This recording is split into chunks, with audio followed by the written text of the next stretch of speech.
کتنا رحیم ہے اپنے بندوں پر، کتنا کریم ہے کہ جب آدمی کسی نیکی کا ارادہ کرتا ہے، صرف ارادہ کیا، نیکی کا ارادہ کر لیا کہ آج مجھے 2 رکعت نفل نماز پڑھنی ہے نا، ارادہ کیا صرف، لیکن نہیں پڑھ سکا، نیکی کا ارادہ کیا اور اس نے وہ نیکی نہیں کی، بھول گیا، نیکی کا ارادہ کیا اور نیکی نہیں کر سکا، تو اللہ تعالیٰ اس کے نامہ اعمال میں ایک نیکی لکھوا دیتا ہے، ایک نیکی لکھی جاتی ہے، صرف ارادہ کرنے پر ایک نیکی لکھی جاتی ہے۔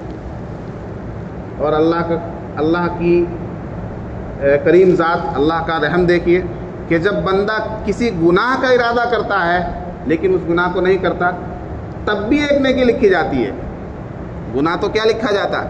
گناہ کا ارادہ کیا اس نے اور پھر اس گناہ سے دور رہ گیا، اس گناہ کو نہیں کیا، یا تو جان بوجھ کر نہیں کیا یا بھول گیا، کسی بھی طرح سے نہیں کر پایا اس گناہ کو، تو اس گناہ کے نہ کرنے کی وجہ سے نامہ اعمال میں ایک نیکی لکھی جاتی ہے۔ اللہ کا کتنا بڑا کرم ہے، احسان ہے۔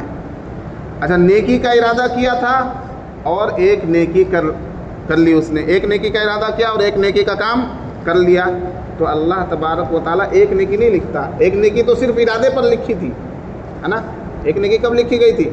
صرف ارادہ کیا تھا تب ایک نیکی لکھی گئی، ایک نیکی کر گیا تو کیا لکھا جائے گا؟ کم سے کم 10 نیکیوں کا ثواب لکھا جائے گا، کم سے کم 10 اور زیادہ 700 گنا تک۔ حدیث میں ہے کہ جب آدمی کوئی ایک نیکی کا کام کرتا ہے تو 10 نیکی سے لے کر 700 گنا تک اس کا ثواب لکھا جاتا ہے۔ تو یہ اللہ کا کتنا بڑا احسان ہے۔ ایک اور حدیث آخر میں بتا کر ختم کرتے ہیں کہ نبی پاک صلی اللہ علیہ وسلم نے فرمایا، مسند احمد کی حدیث ہے، کہ جب آدمی کوئی گناہ کر لیتا ہے تو اب جو گناہ لکھنے پر مامور ہے جو فرشتہ، اس کو تو چاہیے نا کہ گناہ لکھ لے فوراً، لیکن دونوں فرشتوں میں، نیکی لکھنے والے اور برائی لکھنے والے میں امیر کون ہے؟ نیکی لکھنے والا امیر ہے۔ کون ہے؟ نیکی لکھنے والا امیر ہے، تو امیر کی بات مانی جائے گی نا۔ تو امیر صاحب کہتے ہیں کہ ابھی رک جا، گناہ کیا ہے نا اس نے، فوراً مت لکھو، ابھی رک جاؤ، تو امیر صاحب کی بات تو ماننی پڑے گی، تو گناہ کرنے والا فرشتہ رک جاتا ہے۔ نیکی لکھنے والا فرشتہ کہتا ہے رکو، ابھی ہو سکتا ہے کہ یہ توبہ کر لے، ہے نا، توبہ کر لیتا ہے تو وہ گناہ لکھا ہی نہیں جاتا۔ 3 مرتبہ وہ امیر صاحب یعنی نیکی لکھنے والا فرشتہ 3 مرتبہ اس کو منع کرتا ہے کہ ابھی مت لکھو، پھر وہ لکھنا چاہتا ہے، پھر 3 منع کر دیتا ہے کہ ابھی مت لکھو، تیسری مرتبہ وہ لکھنے جاتا ہے، پھر منع کر دیتا ہے۔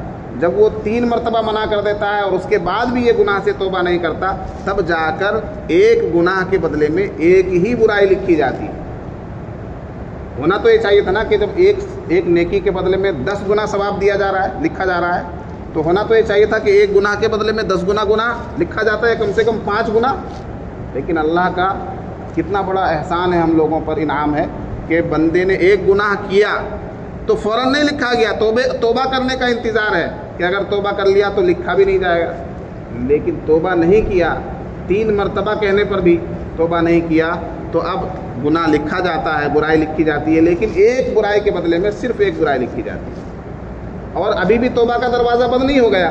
بعد میں اگر وہ بندہ توبہ کر لیتا ہے اپنے گناہ سے تو اس کو مٹا دیا جاتا ہے، ایسا مٹا دیا جاتا ہے کہ لکھنے والے فرشتے کو بھی قیامت کے دن یاد نہیں رہے گا کہ اس نے گناہ کیا تھا۔ یہ اللہ کا کتنا بڑا احسان ہے۔ اس لیے ہمیں زیادہ سے زیادہ نیکیاں کرنی چاہیے، اور اخلاص نیت کے ساتھ۔ نیکی کا جو وزن بڑھتا ہے وہ اخلاص سے بڑھتا ہے۔ 10 گنا سے 700 گنا تک کا مطلب کیا ہے کہ جس کی نیکی کے اندر جتنا زیادہ اخلاص ہوگا اس کو اتنا بڑھا کر ثواب دیا جائے گا۔ سمجھ میں آئی بات؟ اللہ تبارک و تعالیٰ کہنے سننے سے زیادہ عمل کی توفیق مرحمت فرمائے۔ سبحان اللہ بحمدہ، سبحانک اللہم وبحمدک، ونشہد ان لا الہ الا انت، نستغفرک ونتوب الیک۔ سبحان ربک رب العزة عما یصفون، وسلام علی المرسلین، والحمد للہ رب العالمین۔